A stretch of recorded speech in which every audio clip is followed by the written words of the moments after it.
Wala namang masama doon sa panghihiram ng kwarta lalo't kailangang-kailangan. Pero kung ito ay habit na, alam mo yun, parang ginagawa na lang pastime, parang ginagawang merienda na lang na, ay, nagugutom ako, gusto kong mangutang.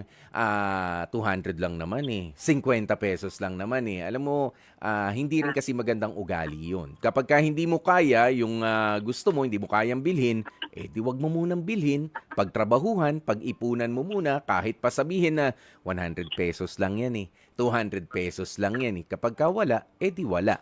Kasi it says a lot about a person kapag ka hindi siya makapagtiis na kung mawawalan ako ng data ngayon, kailangan ko ng 200 pero hindi pa ako nakapag-produce ng 200, hindi pa ako sumasahod. Di kailangan kong kailangan kong tiisin muna. Mangungutang ka ba agad? Kung pwede mo namang tiisin muna ng isang araw, isang maghapon bago ka sumahod, hindi ba?